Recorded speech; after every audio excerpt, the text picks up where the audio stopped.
আসসালামু আলাইকুম। বরাবরের মতন নতুন একটা ভিডিও নিয়ে হাজির হলাম। আজকের মেইন বিষয়, আমার বরাবরের বিষয় হয়েছে তুরস্ক। আজকেও সেম তুরস্কর বিষয়ে কথা বলবো।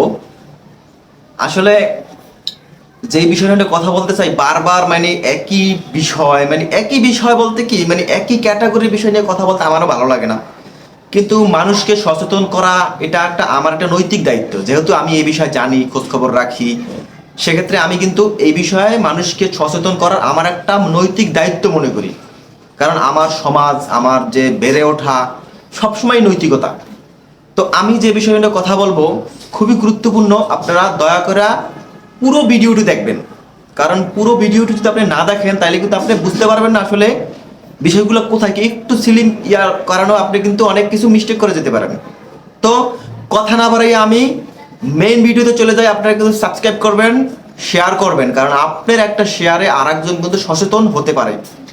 তার জন্য সবসময় আপনারা কি করবেন, ভিডিওটা শেয়ার করবেন। শেয়ার করলে মানুষ এই ইনফরমেশনগুলো জানতে পারবে। জানলে কিন্তু আর একজন কিন্তু উপকৃত হবে। আমরা কিন্তু বাংলাদেশের মানুষ অনেক লোয়ার কোয়ালিটি, যারা বিদেশে যায় তারা কিন্তু অনেক কষ্ট করে বিদেশে যায়। কেউ জায়গা জমি বিক্রি করে যায়, কেউ লোনে টাকা নিয়ে বিদেশে যাই, কেউ হাই চড়া লোনে সুদে টাকা নিয়ে আমরা বিদেশে যাই। সেই টাকা যদি আপনার জলে যায় তাহলে কিন্তু অনেক সমস্যা। কারণ আপনার ফ্যামিলি, পুরা ফ্যামিলি এই যে টাকাটা নিয়ে আসছে এটা কিন্তু দায়বদ্ধ। তার জন্য আমি চাই এই ভিডিওটিগুলো সবাই শেয়ার করেন আর সাবস্ক্রাইব করেন। প্রতিরোজ নতুন নতুন ভিডিও আমি করব, আশা করি। তো মেইন টপিকে যাই। তো তুরস্কর বিষয়টা আমি আজকে একদম ফুল খোলাসা করে বলবো। আপনারা সবাই পুরো ভিডিওটি দেখবেন। ভিডিওটি একটু লম্বা হবে কিন্তু পুরো ভিডিওটি দেখবেন। দেখেন, আমার এই বিষয়ে যত অভিজ্ঞতা আছে আমি অভিজ্ঞতা থেকে বলতে চাই। আমার এক বড় ভাই, উনি তুরস্কতে 2018-17 সাল থেকে অনেক লোক কিন্তু ওয়ার্ক পারমিটে পাঠাইছে। 2016-17, তারপর তারও আগে। কারণ তখন কিন্তু বাংলাদেশ সরকারের সাথে একটা চুক্তি ছিল। যেমন সৌদি আরবের সাথে আমাদের চুক্তি আছে, বিভিন্ন দেশের সাথে আমাদের কিন্তু এই মুহূর্তে ওয়ার্ক পারমিটের চুক্তিবদ্ধ আছে বাংলাদেশ সরকার। কিন্তু আপনি একটা জিনিস বুঝেন যে আমাদের এই তুরস্কর প্রেক্ষাপটটা কেন আসলো, প্রেক্ষাপটটা কেন এই দালাল চক্র যারা আছে, 2 নম্বর চক্র যারা আছে, তারা কেন ক্রিয়েট করতে পারছে, তাই ইতিহাসে জান আপনি। ইতিহাস হয়েছে তুরস্কতে যখন ভয়াবহ ঘূর্ণিঝড় বা ভূমিকম্প, যেটাকে বলি ভূমিকম্প হইল, তখন কিন্তু পৃথিবীর প্রতিটা কান্ট্রি আপনার তুরস্কের প্রতি একটা সহানুভূতি জ্ঞাপন করছে। সেই সহানুভূতি কিন্তু বাংলাদেশে কিন্তু ব্যত্যয় ঘটেনি। কারণ তুরস্ক একটা মুসলিম কান্ট্রি, আমাদের বাংলাদেশে কিন্তু একটা মুসলিম কান্ট্রি। তো সেই অনুপাতে বাংলাদেশ সরকারের পররাষ্ট্র মন্ত্রণালয় থেকে অনেক কিন্তু অনেক সহানুভূতি দেওয়ার জন্য বা বিভিন্ন বিষয়ে কিন্তু আমরা দুঃখ প্রকাশ করছি এই বিষয়গুলো নিয়ে। তাও কিন্তু 1 থেকে 1.5 বছর আগে। তো তখন একটা কথা কিন্তু ভাইরাল হয়েছিল। আপনারা কিন্তু খেয়াল করেন, আপনারা কিন্তু জানেন যে একটা কথা কিন্তু ভাইরাল হয়েছিল। সেই কথাটা কি? সেই কথাটা হয়েছে যে তুরস্ক সরকার যদি চায় তাহলে আমাদের দেশে যে মানে নিম্ন মজুরির যারা ওয়ার্কার আছে তাদেরকে আমরা দিতে প্রস্তুত। আমাদের পররাষ্ট্র মন্ত্রণালয় থেকে বলা হয়েছে যে আপনাদের রিকনস্ট্রাকশন করার জন্য, যেগুলা ভেঙে চুরে ম্যাচাকার হয়ে গেছে ভূমিকম্পে, সেগুলো রিকনস্ট্রাকশন করার জন্য আমাদের দেশে কিন্তু মজুরি আছে যারা খুবই কম টাকায় আপনাদের এই বিল্ডিংগুলো আবারও বানিয়ে দিবে। তো এরকম একটা প্রস্তাব কিন্তু দেওয়া হয়েছিল বা বিবৃতি দেওয়া হয়েছিল তুরস্কর সরকারের প্রতি। আমাদের একটা সহানুভূতির মন মানসিকতা ছিল আমাদের পররাষ্ট্র মন্ত্রণালয় থেকে। সো এই বিষয়টাকে কিন্তু বিভিন্ন ক্যাটাগরির যারা দালাল চক্র আছে, যারা অসাধু চক্র আছে, তারা কিন্তু এই জিনিসটাকে কোট করেছেন।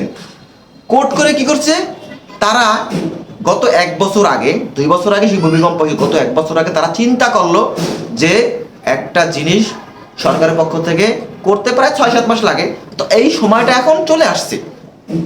যারা অসাধু চক্র তারা কিন্তু এই জিনিসটা মাথায় রাখছে যে আমরা একটা সময় গিয়ে এটা কিন্তু প্রচার করে দেব যে আমাদের পররাষ্ট্র মন্ত্রণালয় থেকে যে আশ্বাসটা দেওয়া হয়েছিল যে কম মজুরিতে শ্রমিক দেওয়ার যে প্রতিশ্রুতিটা দিছিল, বা সেই প্রতিশ্রুতি আমরা কিন্তু বাস্তবায়ন করার একটা প্রয়াস দেখাইতেছে কারা?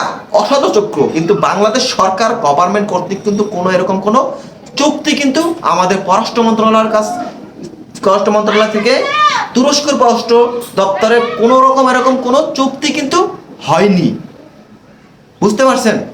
তো যদি চুক্তি হতো কিন্তু তাইলে কিন্তু আমাদের যারা প্রথম সারি মিডিয়া আছে, পেপার মিডিয়া বলেন আর অনলাইন মিডিয়া বলেন আর স্যাটেলাইট মিডিয়া বলেন, তারা কিন্তু প্রচার করতো বা আমাদের যে ভয়েসেল বা গভর্নমেন্টের কাছ থেকেও কিন্তু এই লোকগুলা যেতে পারতো, ঠিক না? কিন্তু এরকম কোনো নিউজ আমরা কিন্তু কোথাও পাইনি, আপনিও পান নাই, আমিও পাইনি, কেউ পাইনি। কিন্তু গ্রামে যারা ধরেন মানে একটু অশিক্ষিত বা শিক্ষিত লোকজন এখানে আছে, যারা ধরেন কম বুঝে, তারা মানুষের কথা বিশ্বাস করে, তারা কিন্তু ফুসলাইছে যে আপনাদের এই যে তুরস্ক যে ভূমিকম্প হইলো সেখানে কিন্তু কনস্ট্রাকশন কাজ বিভিন্ন ধরনের, এমনও কি আপনার সেখানে কি বলছে জানেন, পারমাণবিক বিদ্যুৎ কেন্দ্র নষ্ট হয়ে গেছে, সেখানেও নাকি লোক লাগবে। আপনি চিন্তা করেন বাংলাদেশে যারা মজদুর আছে তারা পারমাণবিক বিদ্যুৎ কেন্দ্রে কি করবে? যারা এখনো ধরেন আপনারা বুঝেন নাই বিষয়গুলা, তারা কিন্তু এগুলো শেয়ার করেন, কারণ এই বিষয় কেউ জানে না, বুঝতে পারছেন? আমি কিন্তু জানানোর চেষ্টা করতেছি, কারণ আমি জানি আমার বিপক্ষে অনেকে চলে যাবে, বাট আমি আই ডোন্ট কেয়ার, আমি ভয় পাই না, কারণ সত্যের পক্ষে থাকলে আমার জয় হবে। আমি কিন্তু ট্রাভেল এজেন্সি আসছিলাম, কিন্তু সেই ট্রাভেল এজেন্সি কিন্তু এই তুরস্কের ফাইলগুলো নিয়েছিল, কিন্তু তারা কিন্তু, আমি যতটুকু জানি আমার ট্রাভেল এজেন্সি যেখানে ছিলাম, তারা কিন্তু টাকাগুলো ফেরত দিয়ে দিতেছে, কারণ তারাও অন্য একটা বায়া হইয়া এই জিনিসটা করতেছিল। তারা যখন সত্যটা জেনে গেছে, তারা কিন্তু টাকাগুলো ফেরত দিতেছে, বুঝতে পারছেন?